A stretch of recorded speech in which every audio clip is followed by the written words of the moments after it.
merchant navy records are actually quite complicated because they're arranged sort of by ship and by date and by port, and so they're rather a pain to use, but they're there, they exist.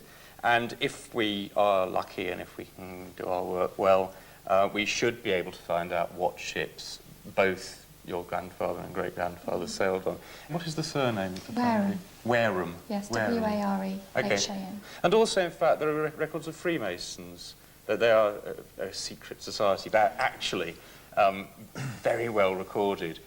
And so, again, it might be possible to see if there are any Warehams listed. And then there were some other things that came out from that. I mean, this connection with Eastham and Cheshire and some other names. Well, I mean, you obviously knew the basics, didn't you, yourself? Yes. So, do you know of a Cheshire connection particularly? Interestingly, the family actually started in Cheshire and moved to Liverpool in the middle 1800s, which we've only recently discovered. So there is a Cheshire link, and a very strong one. He's done my job. Anthony's first mission was to see if he could find a family link to Eastham in Cheshire, and he's made a remarkable discovery.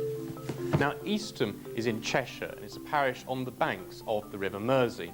And it's a very specific thing for him to say. And I must say, when I looked into the family tree, I was amazed to find that Janet's ancestors did indeed come from Cheshire. But imagine my surprise when I discovered that one of her direct ancestors, in fact the grandmother of the person who owned the watch, was actually born in a parish called Bromborough, which is slap bang next door to Eastham. Now, I think that's incredible, because Eastham would have played a very significant part in the family history of the Warehams. Now, we've looked into the history of Eastham, and we've found something even stranger, because it turns out there used to be an old iron pier there that stuck out into the Mersey. Now, I wonder, could that be the very iron structure that Derek saw during his reading? It was in view, an iron bridge. Well, I've just had a letter back from the Freemasons Museum in London, and I'm delighted with the result, because it's told me that Robert Arthur Wareham really was a Freemason.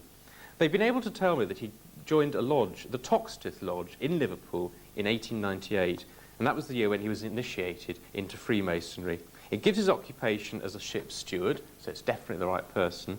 And so this absolutely confirms and proves why there was a Masonic orb. It's my pleasure. Throwing so much light on this. Thank you. Thank you. Meanwhile, Anthony has followed the trail to the Science Museum in London, where an exhibition on the Titanic is being staged. He's hoping to find out more about the last few weeks of Robert Wareham's life on board ship, but the records have already yielded an amazing tie-in with Derek's reading. Well, at the National Archives, we looked at lots of early 20th century ships' crew lists to try to find out more about Robert and his career. Now, we found him listed on lots of different ships, culminating on the Olympic and finally his fated voyage on the Titanic. Now, as we looked through these lists, we noticed something odd, because straight after Robert's name, someone else's name kept appearing, and it was the same name every time. And amazingly, it was a name which Derek had given us in his reading, which was Alan. Now, these two people shared the same Christian name, which was Robert. They were exactly the same age, and they both came from Liverpool. And I think it's very likely indeed that these two men were very close friends who'd served on lots of different ships together. When they were on the Titanic, they both shared the same rank, and that was first-class bedroom steward. The exhibition includes many personal items salvaged from the wreck of the Titanic, including a less fortunate watch and further proof of the Masonic links on board ship. Also on show is a reconstruction of a first-class cabin, a place where our steward, Robert Wareham, would have spent a lot of his time. On hand to explain the role of a steward further is exhibition manager James Rodoni. Essentially, his job probably would have entailed bringing perhaps some food to the cabin for the passengers, or changing the bed linens, or even changing the chamber pot on a daily basis. So, you know, he would have worked very closely with those first-class passengers, effectively a butler of sorts. The first-class passengers paid what would now be about £50,000 for a first-class cabin on board Titanic. So it was a lot of money. So they would have been expecting to be treated extremely well, and they were. And these people that came and worked as first-class stewards weren't just your average Tom, Dick, or Harry. They were hand-picked. It was true to say that many passengers had such a liking for their stewards that would have been the reason that they sailed on particular ships. So, you know, there was quite a prominent position to have. Really? So he might have actually attracted someone willing to pay £50,000 to be waited on by him? Quite possibly, yes. I mean, it is quite amazing. Okay, so it's quite a highly skilled job. What sort of money would he have got for this? He would have earned about £3.15 for that. And, but it's also important to note that he would have also, on top of that, he would have earned a lot of tips from the passengers on board Titanic, who, you know, obviously very wealthy, opulent people.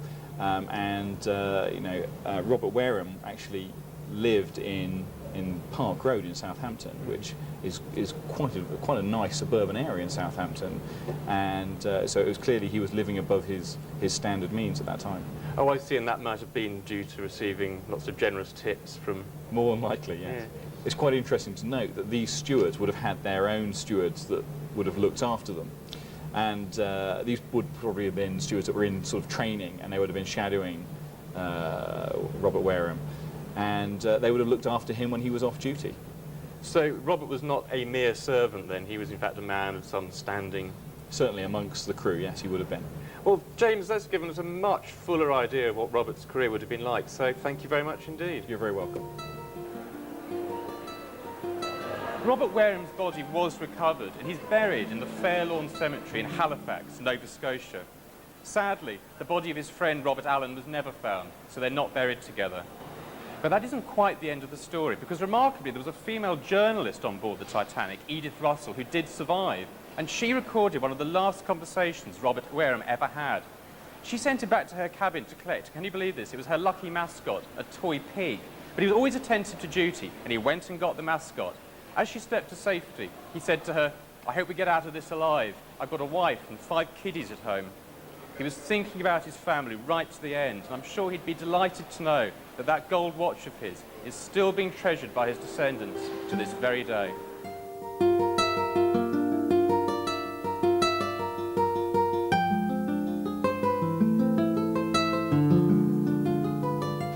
Well, there you go, David and Jan. Do you think you've got a better insight into your children behind?